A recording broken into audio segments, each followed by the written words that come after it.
who masters deal making. And so, yes, I do believe that there's a deal that should and will be made once this plays out. YouTube is releasing new controls for parents. One attorney says he is glad to hear this. But why did it take so long? These controls include screen time limits for YouTube Shorts, emphasizing content that's educational, and adding a new process for signing up that will simplify parents making new kids accounts on the app. This comes as tech giants continue to face pressure to protect kids on the internet. Matthew Bergman is founding attorney of Social Media Victims Law Center. My general thought is, what took you so long? Why did so many kids have to die? Why did so many children have to be abused? Why did so many kids have to develop eating disorders by YouTube content that they were fed through the algorithms to get to this point? That said, I think it's a very good start.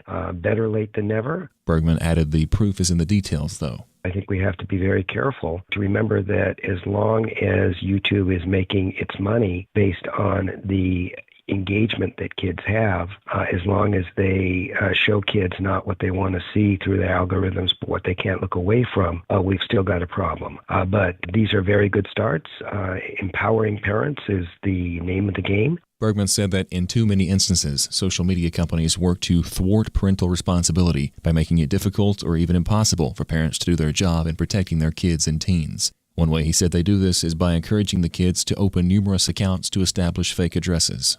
You know, most parents are really doing their level best, paddling upstream to try to control and monitor what their kids are doing online. And these companies should be making it easier, not harder, for parents to do that important work. I'm Bronson Woodruff. A dip in the jet stream is making Florida feel very cold. Brandy Campbell has the story from Cape Coral, Florida. When we get temperatures this low, two things happen. One, the locals here finally get a taste of winter, and two, the non-native green iguanas will not be able to handle those close to freezing temperatures. They will freeze up, sometimes falling down. Now, for the humans here in Florida, we have freeze alerts impacting people in northern Florida going into the central area of the state, and some of those alerts are active through Saturday morning. Now, here in Cape Coral and for most of southern Florida, we are under cold weather advisories through this morning. So many counties, they've opened up warming shelters, and we're talking snow potentials for this weekend for maybe some of Florida. For American Family News, I'm Rusty Pugh. Hello, my name is Andy Miller, and I'm the president of Wesley Biblical Seminary based in Ridgeland, Mississippi. We are developing trusted leaders for faithful churches, and we do that based in the authority of Scripture and in the reality that Christians can be transformed. We do that also through bachelor's, master's, and doctoral degrees. We'd love for you to learn more about Wesley Biblical Seminary at wbs.edu, where we're developing trusted leaders for faithful churches. Jenna Ellis in the morning on American Family Radio. I love talking about the things of God because of truth and the biblical worldview. The U.S. Constitution obligates our government to preserve and protect the rights that our founders recognize come from God, our Creator, not our government. I believe that Scripture in the Bible is very clear that God is the one that raised up each of you, and God has allowed us to be brought here to this specific moment in time. This is Jenna Ellis in the morning. Except this is not. But E.W. Jackson sitting in for Jenna Ellis this morning, and it's my pleasure to do so. Great to be with you again. Always happy to sit in this chair in behalf of any of our talk show hosts on American Family Radio. And thank you all for all your prayers and support for this network and for our hosts and for all of the staff and everybody who makes this network work. And, of course, for the entire family of American Family Association related organizations and entities that American Family Association supports and helps, and we couldn't do it without you. So God bless each and every one of you, and thank you so very, very much. Thank you, by the way, for all the expressions of encouragement that I receive from you when I have an opportunity to be on. Please don't forget that I do have a podcast on American Family Radio, which is posted every Wednesday. And it is usually of recent vintage. As some of you may know, if you heard me subbing for Abraham Hamilton III, I've just had a new grandson born. He was born on January 10th. I met him on my birthday, January 13th.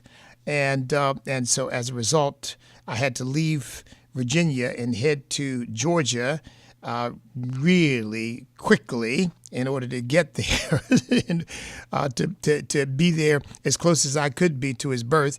I mean, he was born just before I got there, but my wife was there for his actual delivery.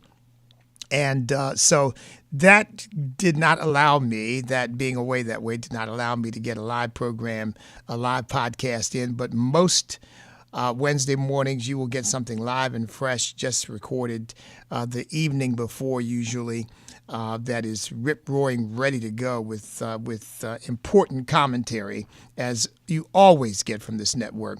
So, yeah, that's every Wednesday, posted every Wednesday morning, somewhere around 10 a.m. Central Time, I guess. And so please be sure to check it out. And thank all of you, because I do get feedback from you that you are listening. And, of course, you can watch it now because it's also posted on video as well. Well, look, this is Friday. The weekend is coming up. And let me tell you, I got a big weekend coming up. The first thing I want to let you know is, by the way, that I have a podcast called E.W. Jackson for America that airs every morning at 8:30 a.m. live, except when I'm away. When I'm away, I usually get a best of, and so for the last week I've been away. But I will be on live this morning, a little late after this program. But be sure to check it out if you're interested in what I'm talking about and the things I'm saying on a daily basis. That's where you'll find it, E.W. Jackson for America, every morning, wherever podcasts can be listened to. Of course, I'm on Facebook. I'm on YouTube. Go to the E.W. Jackson YouTube channel. I'm on Rumble. I'm on Instagram and so on and so forth. You can check me out. I'm pretty sure I'm listed on Spotify somewhere. I should be a little bit more precise on all these technicalities and all of these specifics, folks. But basically, I just try to sit down behind the mic or behind the camera and do what God has called me to do, and try not to be an expert in all things. Although sometimes I feel like I need to be. Okay, look. I've got on Monday Martin Luther King Leadership Breakfast coming up. And the only reason why I bring that up to you all, because I know you're listening from all over the country, and most of you certainly cannot be here. And it's not terribly relevant for you because it's going to happen in Chesapeake, Virginia. But for those of you who are listening who are in the Virginia area, and for that matter, for all of you, if you want to support the breakfast, you can do that by going to thecalled.org, thecalled.org. That's our church website. We're going to establish a different website for the breakfast, by the way, but we haven't done that as yet. We didn't really see the need to, but it's becoming increasingly clear that we probably need to do that for a variety of reasons I won't get into. But here's why I'm bringing it up primarily. Because I really believe that we are the only Martin Luther King celebration in America that actually honors our first responders, our police, our sheriffs, our firefighters. We honor them every single year, and we've been doing that since 9/11. Because I was really convicted, and I believe by the Holy Spirit, that why does it take a tragedy like 9/11 to recognize the dangerous and difficult job our police officers do, and to honor them and empathize with them and support them after they've lost, I think police lost over 70, firefighters lost over 300 in that terrible attack on our country. And I made up my mind, I would never again wait until some terrible tragedy to acknowledge our first responders. So first of all, let me say, last week, January 9th, was National Law Enforcement Day. And so I want to say to all of you police officers and sheriffs and all of you folks in law enforcement, whether it's FBI or ICE agents or whoever you might be. ICE agents, by the way, folks, are law enforcement officers. So are Border Patrol agents. They're law enforcement officers. I want to say to all of you, thank you for your service to our country, to our communities, to each of us, because you stand on the front lines against the forces that would devour us. And you make it possible that we can live our lives in relative peace, and in most cases do not have to defend ourselves physically and violently, because you catch the bad guys before they can get to us. Now, again, we owe you a debt of gratitude that we can never, ever repay. And regardless of what these leftists say about the police officers, and I don't care what they say. They're liars. They are Marxists.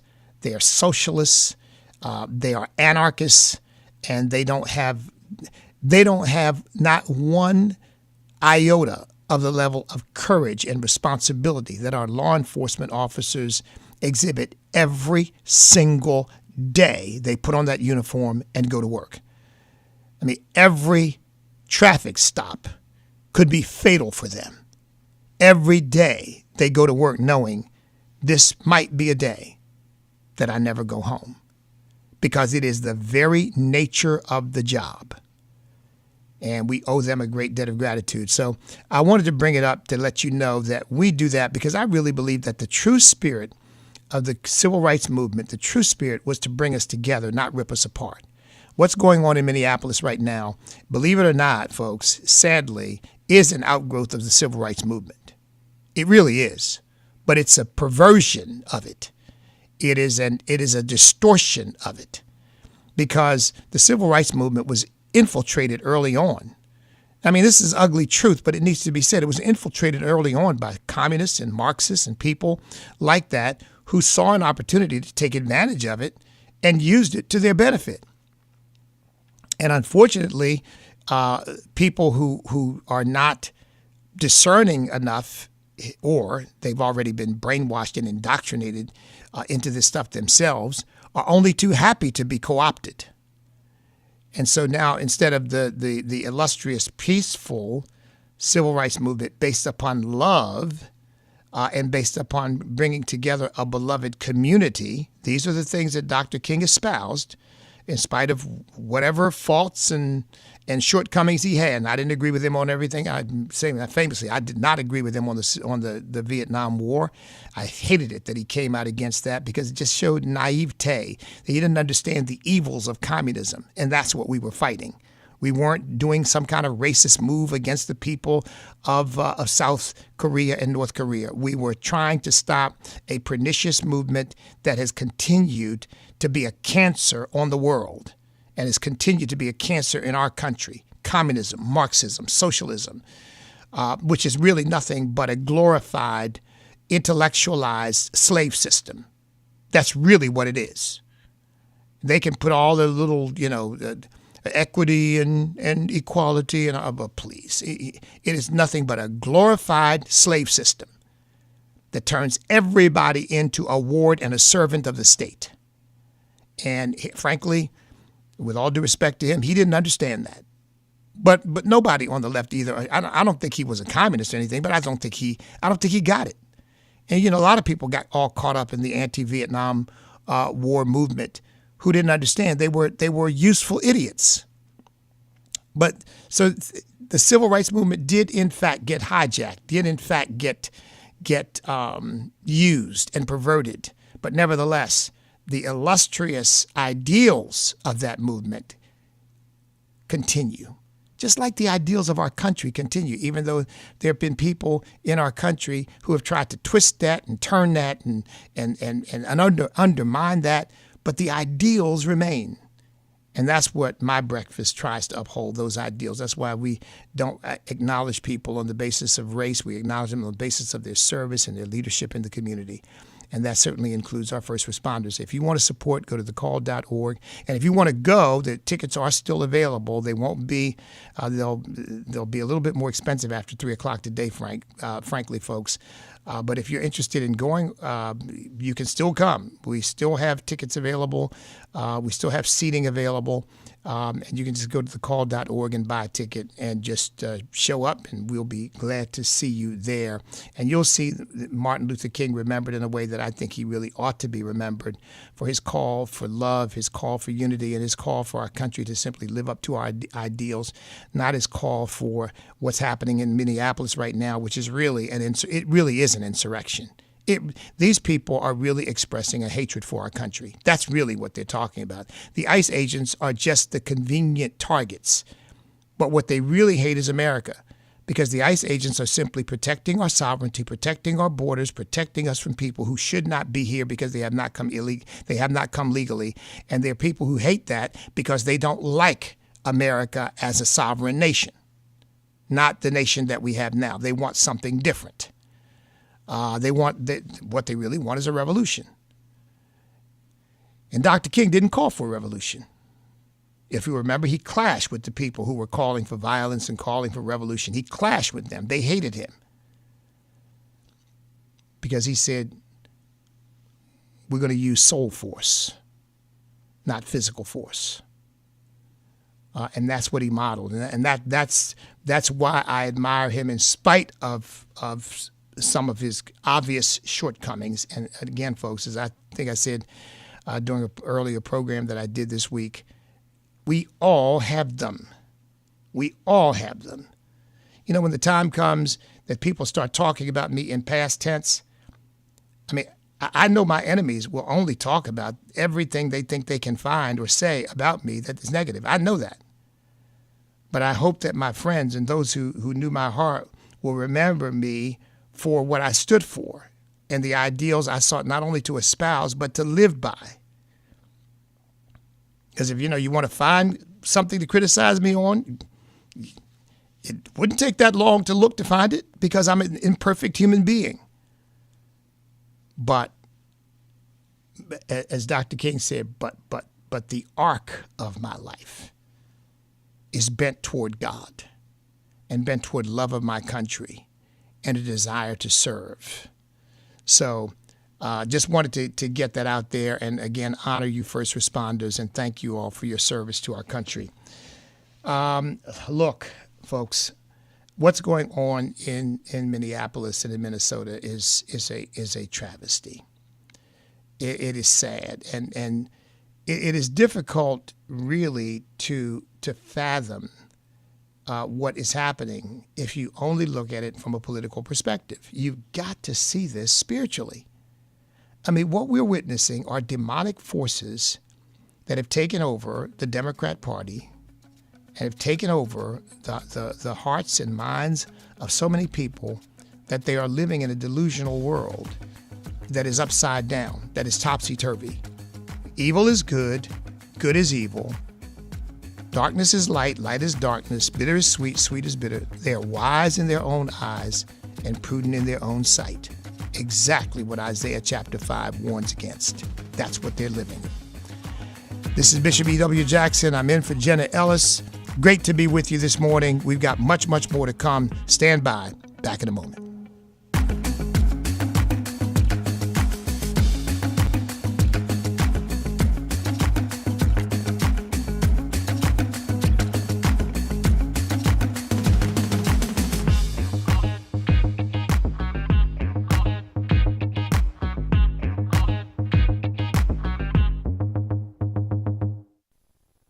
Maybe this is you too. There's enormous frustration right now with healthcare costs. It is amazing. Healthcare costs for families in the last 20 years have almost tripled, and it just keeps getting worse. All this to say, this is why MediShare is so in demand right now. People are looking for alternatives, and MediShare is proven. You can save thousands of dollars a year and actually like it more. Over 1 million Americans are now part of healthcare sharing, and MediShare is the gold standard. It's trusted, it works, it's been helping people save money and have peace of mind now for 30 plus years.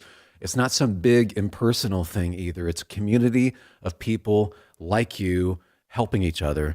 So yeah, if you're frustrated too, here's your chance to make a refreshing change. You'll notice the difference as soon as you call. They're easy to talk to. You can get a price within 2 minutes. Here is the number. Call 833-44-BIBLE. That's 833-44-BIBLE. 833-44-BIBLE. The following is a real-life story from Trinity Debt Management. I had a lot of credit card debt, and it stressed me out. But what I thought was a solution turned out to be a problem. I kept hearing ads about debt settlement that seemed too good to be true. And actually, it was. When I called, they told me to stop paying my bills. That didn't sound right to me at all, so I hung up. Later, I found out that debt settlement is bad, real bad. Then I learned that there is a right way to pay off your credit cards. It's called a debt management program from the great team at Trinity. Trinity had a plan. In the end, I paid off my bills, I saved thousands, and I even improved my credit score. If credit card debt has you down, call Trinity at 1-800-788-1813. My name is Heather. Please forget debt settlement and remember Trinity Debt Management. 1-800-788-1813. Hello, Americans. I'm Todd Starnes. Stand by for news and commentary next. ICE agents are no longer welcome to grab a sandwich at Fatty Lumpkin Sandwich Shop. The owner of the restaurant in Muskegon, Michigan, posted a profane message online announcing a ban on all ICE agents. Well, the owner said anyone who steps foot on his property would be denied service and escorted off the premises. Fatty Lumpkin says their food is only for people who embrace humanity and reject man-made borders. Meanwhile, in Massachusetts, the Sweet Boutique is generating controversy, selling cookies adorned with a profane message about ICE. It's unrepeatable on the radio, but there's nothing sweet about their hatred. A Mexican joint in Chicago also banning agents, as did a sandwich shop in Memphis. Look, it's their right to deny service, but I do wonder if it makes good business sense. So, to stand in solidarity with law enforcement, I've ordered a supersized Dr. Pepper with extra ice. I'm Todd Starnes. Welcome back to Jenna Ellis in the Morning on American Family Radio. This is E.W. Jackson in for Jenna Ellis this morning. Great to be with you. I'm going to be taking your calls in the next segment. The number is 888-589-8840. That's in the next segment. I want to get a couple of things on the table and then get your comments on these or other issues that you might have on your mind. Senator Joni Ernst is seeking to pass legislation that she thinks will help clean up the amount of fraud that is taking place in our welfare system across the country. And basically, she says something that I don't think enough conservatives and Republicans are saying. She says, and I'm quoting her now, she says that the Democrats are using this money that is being fraudulently obtained to, quote, as a constant flow of money used to purchase votes through the years. A constant flow of money used to purchase votes through the years.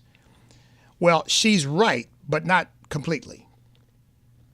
They're not using this money that is being fraudulently obtained and this flow of money that is going into the welfare system and into the whole construct of government support and dependence. They're not just using that money to buy votes. They're using that money to buy people. They are using that money to buy people. That's why I say the Democrat Party is really a party, still the party of slavery. They're just enslaving people in a different way now. They're using that money to indoctrinate them. They're using that money to addict them. Boy, there's a strong word, but an important one. They're using that money to indoctrinate them, and they're using that money to addict them. Because, dependence is addictive. This is the way you live. I mean, this is what's happening. I know not every Somali is involved in the fraud that's going on in Minneapolis right now and in Minnesota right now. But what you cannot deny is that there is a cultural pathology that is set in that in some way justifies the widespread use of fraud and lies and deception to take advantage of the largesse of an only too willing Minnesota government. You can't deny that. And look, that is no more a smear against all Somalis than saying the reality is that 52% of the murders, it varies, it goes from 50 to 52%, and the last time I checked, it's still about 52% of the murders that take place in America are committed by young black men. 52%. Now, that doesn't mean I'm committing murders. Well, of course, I'm not. I'm older than that demographic right now, but still, I'm a black man. I was a young black man. I never murdered anybody, never robbed anybody, never hurt anybody, never dealt drugs, not anything like that. So it clearly doesn't apply to me, doesn't apply to my son, doesn't apply to my children, doesn't apply to frankly, anybody who is in my circle. It might apply to some people I've come across who've reformed their lives because I don't hang out with people doing those kinds of things.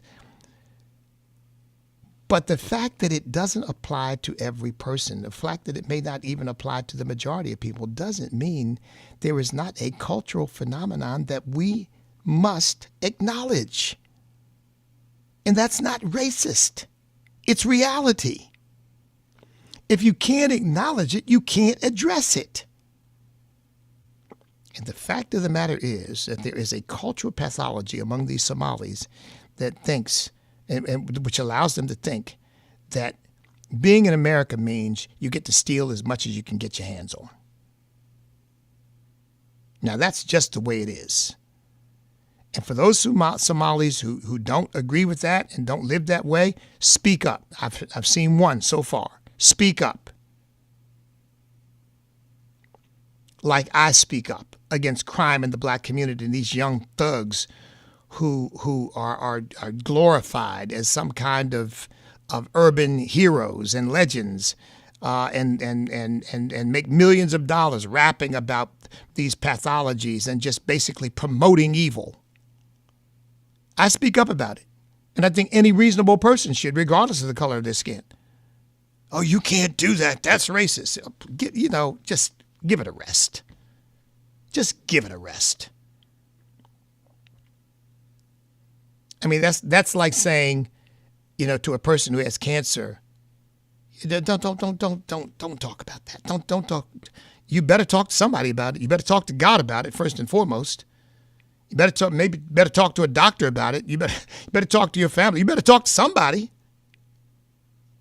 You can't hide your head in the sand and pretend that it will go away if you don't acknowledge it. Even those of us who believe that God still heals, we know that you can't just kind of deny that cancer is real or that it exists or that it'll kill you. Oh, no, God heals. I don't even acknowledge I've got that. That's stupid. That's foolish. So this is a spiritual cancer, if you will. So thank God Joni Ernst and others are trying to do something about what is happening in this regard, because we know this is not just Somalis. It's not just in Minneapolis. We know this is what we're probably seeing is the tip of the iceberg, because what she says, in essence, is correct. The Democrat Party has used this to finance their machine. This is how they buy people. This is how they get. And by the way, not only to get them to vote, get them to riot.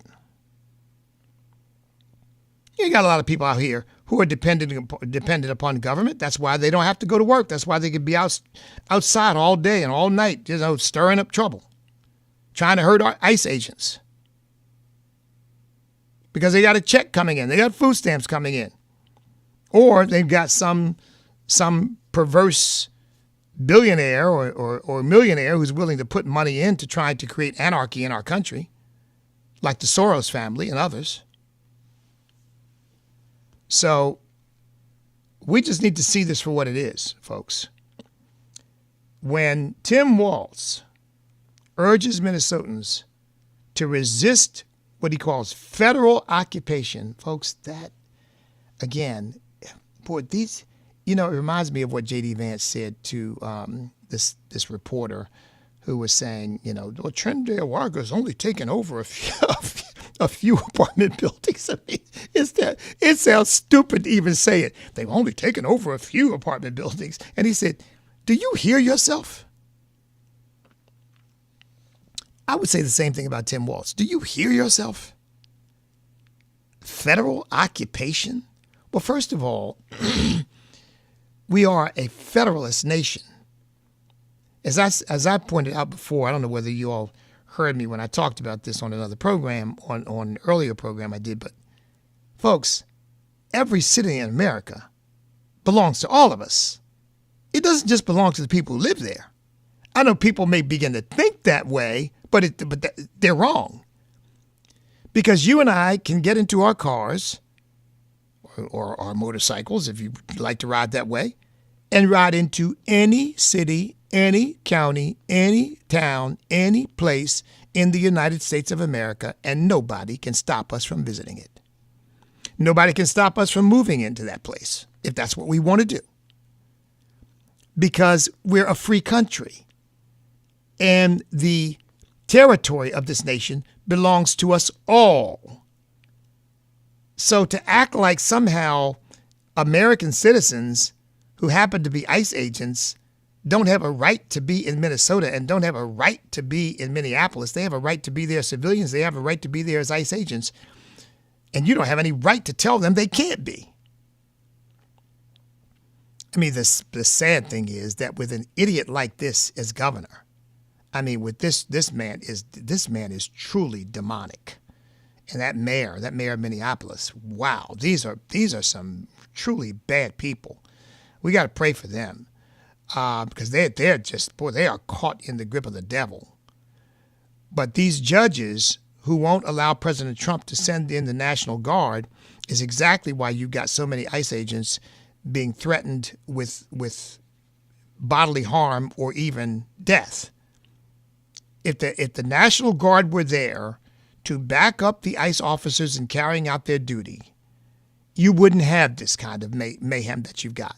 But some pinhead judge who thinks he knows best and maybe he wants to be president of the United States, and he's going to decide when the president can and cannot deploy the National Guard.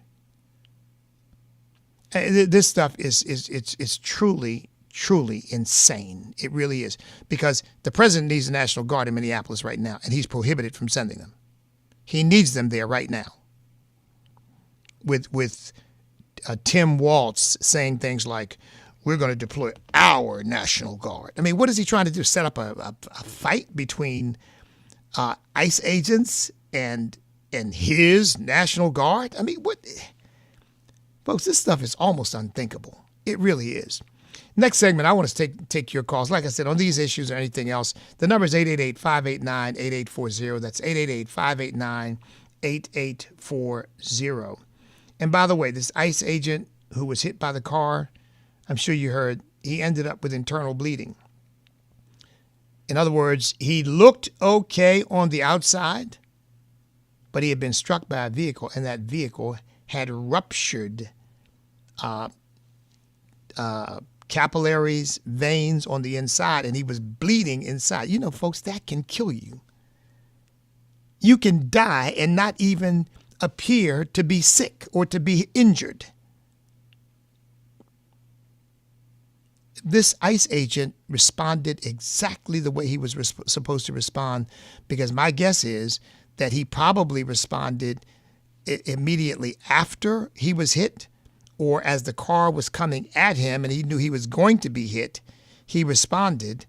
And thank God he was not killed by that vehicle, but he ended up killing her. And again, I don't ever dance on the grave of dead people, but it's not his fault that she's dead. It's her fault.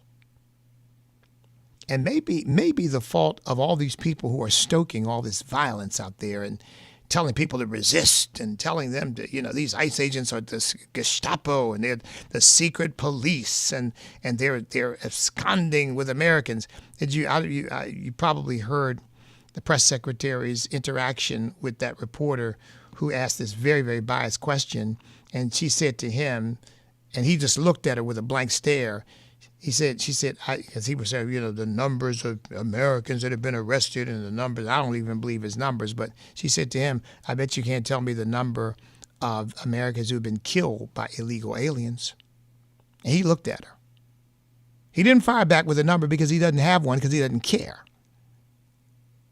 The thousands that have been killed by illegal aliens, the rapes, the assaults, the robberies, the murders, by people who shouldn't be here in the first place and who are already known to be criminals and have often been released by these rogue, you want to talk about a rogue government, it's Tim Walz's government that's the rogue government. He's the rogue governor. Been released onto the streets of our cities to harm American citizens, and these people are all worked up about the folks who are being apprehended by ICE, most of whom are a threat to every law-abiding citizen in this nation. But no. We don't want to know those numbers. We only want to know, the numbers that we think will prove that somehow ICE shouldn't be doing what they're doing. When you're dealing with a situation in which you've brought who knows how many, 10 million more people into this country illegally, and we've got to go find those people and apprehend those people, do you think that there's not going to be some difficult moments? Of course there will be. Not by the ICE agents making, but in part by these sanctuary cities and states not being willing to cooperate with ICE and to work with them to make the transition. A lot of these people are in jail, and they release them. They won't tell ICE, look, we've got an illegal alien. He's in jail for attempted rape, and we'll release him into your custody so that you can begin to process him for deportation or whatever. That would just, none of this stuff would be happening. But they won't do it because this is what they want. They want the mayhem. They want the anarchy. They want the disorder. And frankly, it's sad to say it, but I think they want ICE agents hurt or killed because they hate them. But again, they are simply surrogates and emblems of the United States of America, because it's the country built on Judeo-Christian values and principles of law and order, individual liberty, hard work, personal responsibility. That's the country they hate. They want a country that is Marxist and collectivist. As Mamdani said, we're going to reject the frigidity of rugged individualism for the warmth of collectivism. Man, boy, this guy's a Fidel Castro wannabe. And the last thing he should be doing is presiding over one of the greatest cities in our country. Listen, the number is 888-589-8840. That's 888-589-8840. This is Bishop E.W. Jackson in for Jenna Ellis. Stand by. We'll be back in just a moment.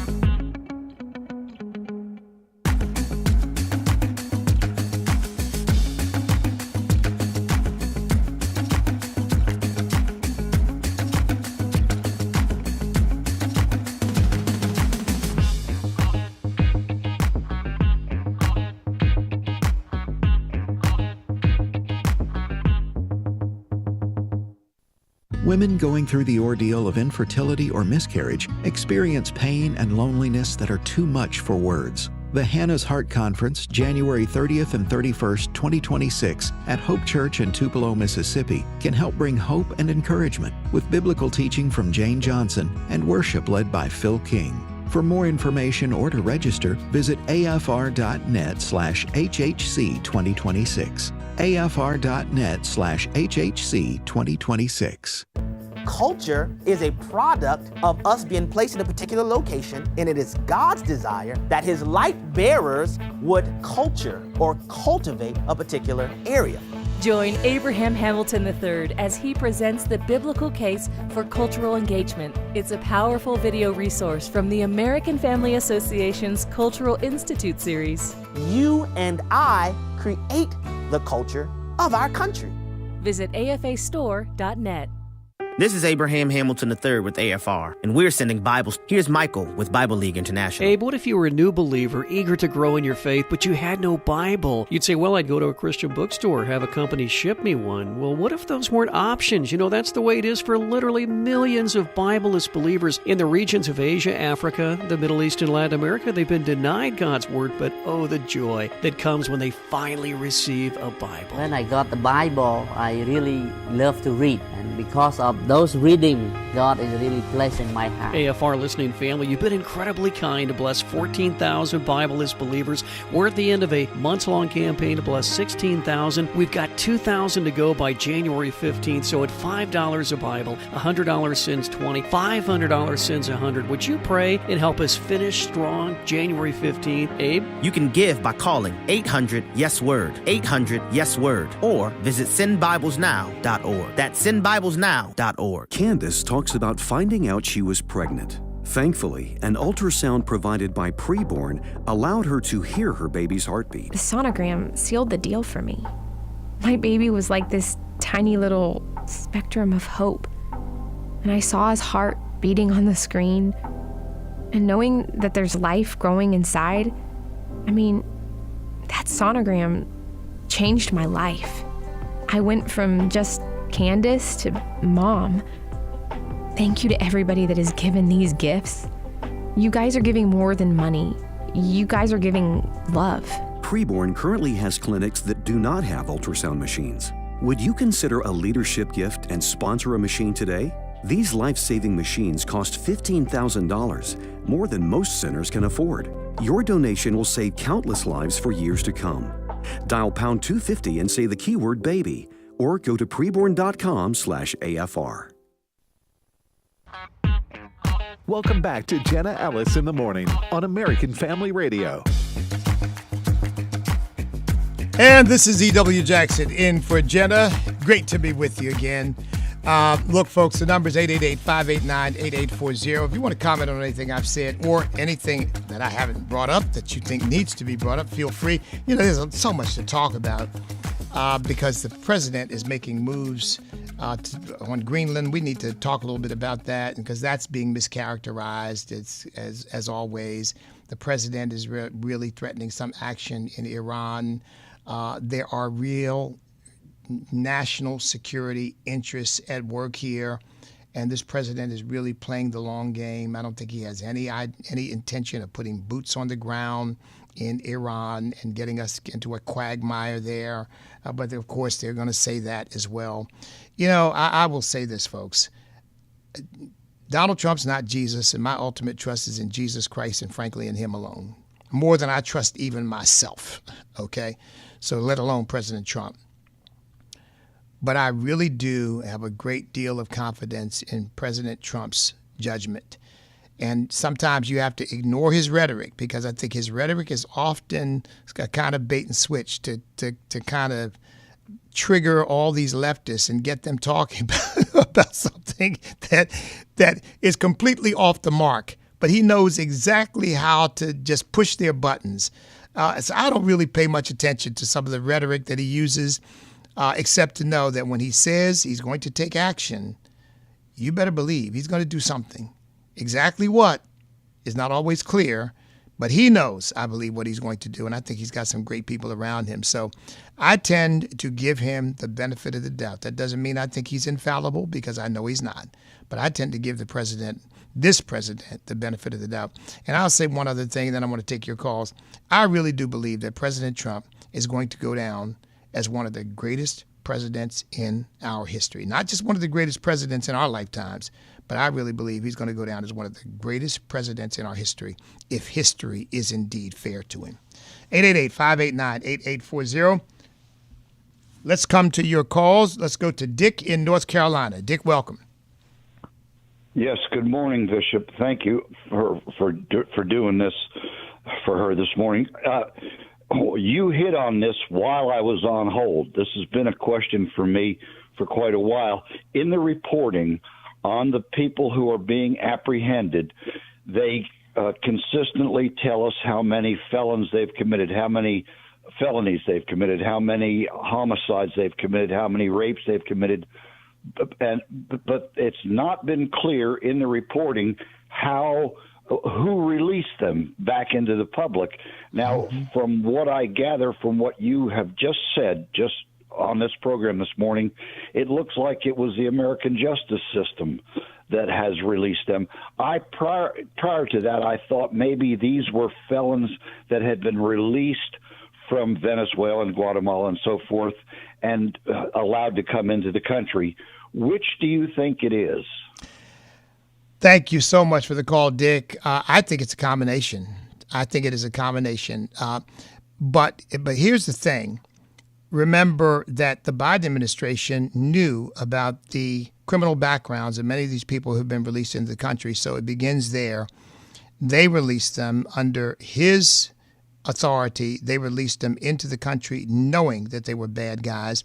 They have then gone out and committed crimes, gotten arrested by local or state authorities.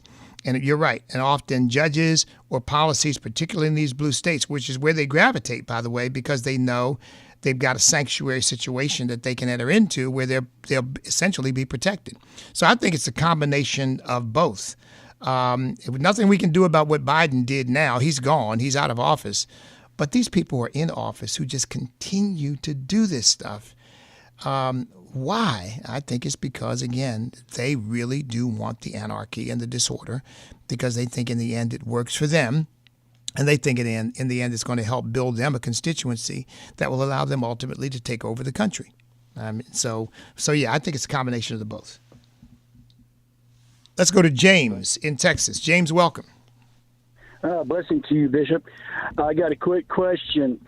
If the Democrats keep saying, as we hear time and time again, no one's above the law, then I suggest that we go ahead and arrest them for accessory, aiding and abetting, and charge them with all the crimes of the people that they are trying to protect. And I'll hang up and let you answer over the radio. Over the radio. Hey, James, thank you so much for the call. Look, as somebody who practiced law for 15 years, I was never a prosecutor. I was always essentially a defense attorney to the extent that I practiced some criminal law. I can tell you, lawyers are extremely creative, but the left has used most of that creativity. It's about time some of that creativity was exercised on the right, because I think you are absolutely right. I think as a substantive legal matter, not just some sort of symbolic gesture, I think it's a substantive legal matter. Some of these people, Tim Waltz, Fry, could in fact be charged with obstruction of justice, with aiding and abetting, with incitement to riot, because their rhetoric goes just that far. When you stand up at the podium as mayor of a city and tell ICE to get the blank out of your city, I mean, to me, that's a blank check to all of the lawless people to say, well, the mayor told them to get out. Let's go get them out. When you call them Nazis and Gestapo and secret police, and you say, oh, and did you hear Waltz yesterday saying the atrocities they've committed? Atrocities? I mean, what in the world? Well, weak-minded, manipulated people hearing that, they're committing atrocities. Again, what do you do about people like that? Well, obviously, violence to stop someone from committing an atrocity would be justified, would it not? So I think you are absolutely right. And maybe Pam Bondi will really begin to take a look at this and say, you know what? We're going to get serious about letting these people know you start doing these things that we think are putting the lives of ICE agents in danger and under greater threat because of your rhetoric or because of the things that you are telling people to do, or even telling police to stand down. I mean, what is that but an obstruction of justice? You've got federal agents doing their lawful duty, and you tell the police that if they're in trouble, don't respond? Yeah, I think you're absolutely right. But somebody's got to pull the trigger on it. Thank you for the call. Let's go to Ryan. I think Ryan's in Kentucky. Ryan, welcome. All right, thank you very much. I think James just asked pretty much the same question I was wondering, but also you said something about the police being told to stand down. Would that not be breaking the law as well, because they're to uphold the law and protect against, enemies of the state as well as foreign? So wouldn't the police have to answer for their crimes as well? Well, look, I think any law enforcement officer, and thank you again for the call. Thank you, Ryan. I think the police chief, I didn't get into this story too deeply, but I think the police chief in Minneapolis did say that some of the protesters were committing crimes. He admitted that. But we do know that they have been told pretty much to stand down. Now, what are the legal implications of that? I think, imagine it this way. Suppose a police officer decided that, say, somebody that he knew was being assaulted and he was called to respond to that, but he didn't like the person who was being assaulted. And he said, well, you know what? Billy Bob is being assaulted. I don't like Billy Bob. I don't care if they kill him. And I'm gonna pull over and cool my heels until Billy Bob's gotten what he deserves. I think that police officer will have committed a crime. And again, what would that crime be? Would it be aiding and abetting? Would it be some kind of complicity? So to me, this is that writ large. This is that, in macrocosm, if you will, where you got a whole police department being told, don't respond to Billy Bob because we don't like him. I mean, it's at the very least a dereliction of duty. At very least, it to me, maybe you're violating the civil rights of those ICE agents and the civilians who might be harmed because those ICE agents can't do their jobs peacefully. I mean, so remember the Obama administration launched a number of investigations, Department of Justice investigations into police departments because of their alleged racism. Maybe this is something that requires an investigation into a police department because of their violation of the civil rights of ICE agents, and maybe their violation of federal law and complicity in the commission of crimes against these agents. So I think there's plenty there to go on. Let's go to Christy in Texas. Christy, welcome. welcome. Mr. Bishop. Good morning. Hi, Christy. I had a little interesting story I was reading this morning on our local news. There is in Durant, Oklahoma, there's a large vacant Big Lots distribution center that ICE is wanting to use as a deportation center, do all the processing and house the inmates, the criminals. Well, we've got Choctaw Nation and the city of Durant fighting them because Choctaw Nation doesn't like the fact that it's 1,000 feet from their casino. Durant is a small town. It's about 30 minutes from where I live here in Texas. It would be a great location, but they're fighting it. What is wrong with these people? The Choctaw Nation preaches we're all about faith and family values. Don't you want to get the criminals out and protect your people? What is wrong with these folks? Well, yeah, you asked the right question, Christy. What is wrong with them? I think the devil is what is wrong with them. Christy, thank you so much for the call. Look, again, I think the premise behind all of this, the underlying factor behind all of this, and I'm not sure about the Choctaw Nation. I've heard good things about them. But look, why would I support something like that? Because I love our country. I believe in the rule of law. I believe in protecting the sovereignty of the United States of America, defending our sovereignty. I took an oath to the Constitution, which in my view is still in effect, to preserve, protect, and defend our nation against all enemies, foreign and domestic. But if you don't think that way, if you don't feel that way, this to me just becomes a little bit of a